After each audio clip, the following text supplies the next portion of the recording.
Hey everyone, welcome back to Crypto Cash. Thanks again so much for joining me here. I hope you're having a fantastic day. Quick look here again at Gala, down 10% of the day. Not a great start here, but again, you got to recognize Bitcoin selling off pretty hard down to that low 65, actually upper mid 64,000 range. So again, majority of that CME gap has been filled. We could see recovery here, but I think it's a little premature just to jump into a trade. But once again, I just want to kind of give you some key levels here based on support and resistance and maybe some dollar cost average targets to factor in.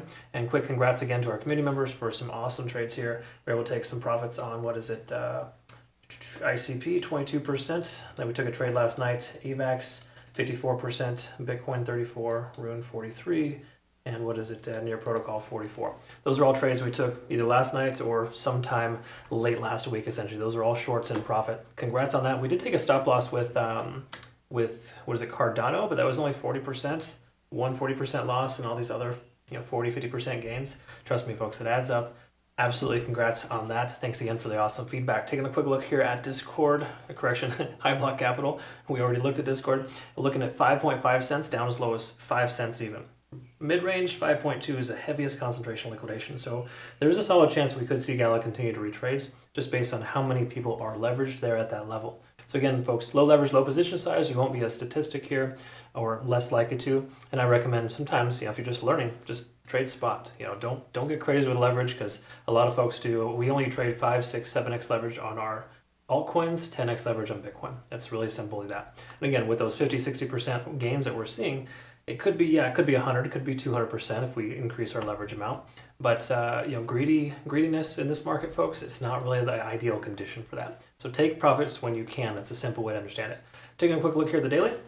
Let's double check a couple of things here. We lost that ascending trend line pretty hard. We closed below it yesterday. That was an indicative sign kind of letting us know we're losing that level. We're starting to see the 20-day SMA work its way down, which just lets us know we've shifted that momentum.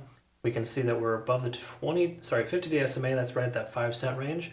So we do have support at 5 cents even. That's the next potential support. There is also support as well here at about 5.3. We can kind of see that there. Mainly just, that's the level of support because, well, we see it in liquidation here. 5.3 is right here where this liquidation level is at.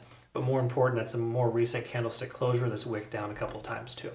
Either way, we're at 50 on the RSI, not a fantastic look. We closed at this level or lower. We'll see 50 be lost here, so to speak. We can see stochastic swinging down and MFI increasing. So with money flow index increasing, that leads me to believe that we could have some sustainability here. But again, the daily time frame is a false positive. We don't take that MFI into consideration. If the 4-hour reflects the same, which it doesn't, we're in a much different situation than the daily is telling us. So in other words, RSI being at 30, money flow index being closer to 20. These are all signs letting us know that's a very significant bearish divergence and the price could continue lower. Okay, so just keep in mind this is not a fantastic situation. While it is true the price can bounce off 30 on the RSI, it's very common. Bitcoin did that earlier at 65,000. We can see here that stochastic RSI are trying to swing up and MACD kind of still diverging. We're not really in a position here to warrant a long trade. Okay, so again, I know you probably see Tom, Dick, and Harry online showing their awesome results at 500x leverage with a bottom dip there at 56, so 5.6 cents. But they're probably not sharing with you the 200 or 300 false trades that they've taken to try to get into that level. So again, be careful who you trust with the results that you're seeing.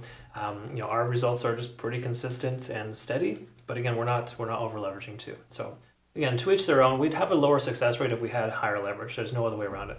Okay, because again, my swing trading strategy is designed to ensure that we take profit in a range, so to speak. And once that range is invalidated, then the trade is essentially forfeit. And you usually have a stop loss right in that range too. Anyways, take a look at the Ichimoku Cloud. This is just another confirmation that we have zero reasons to take a long position. Lagging span, super free and clear. Conversion line below the baseline, and we're below the lagging span, or more so, the cloud itself. So the cloud is averaging itself out down and to the right. If we close at 6.5, 6.4 or higher, we'd have consideration to possibly take a long. But it's going to take a while before we get there, folks. There's no other way around it. When you hit this big old reset button, it takes a while to get confirmation for long positions. And again, there's a lot of profits to be taken in that meantime too, right? So don't get wrong. You could still be profitable with taking a long right now. However, it's a very low likelihood because we are now underneath a key level resistance. We have every indication that the price is still diverging and there's no reason to consider a long position, okay? So simply put, sit on your hands, folks. Just do that for a little while. You'd be surprised how important it is to wait on the sidelines while everyone else is scrambling and you're just kind of waiting for the right opportunity. we don't have any good opportunities for longs right now. There's no other way around it. Truth is, we have tons of opportunities with shorts, but it's hard to want to jump into a short now that we've kind of overextended ourselves to the bottom. So we really got to be patient and wait this one out. That's really all there is to it. So hunker down, get in your, get your what is it, MREs ready. So just kind of hang out and chill, and we're going to see what happens here moving forward. So patience, folks. Pump the brakes. It's okay to not, it's okay to miss some opportunities here. There's tons of them. There always will be. So no worries. Best thing we can do right now is not get wrecked by the market. Market movers are just destroying people left and right. So try not to be another statistic. Thank you so much either way for watching. I hope you can learn something here, or had learned something rather. Make sure you jump on over to our Twitter, Telegram, or Discord, get to know our community. Last month's results were pretty solid. We had 2 stops and 25, 30, somewhere in the range of about 30 successful trades. So it was a good month, and this month's starting off to be pretty strong as well with our 5 shorts and only 1 stop loss. All right, thanks so much for watching, folks. We'll see you in the next one. Hope you have a good rest of your day. Thank you so much.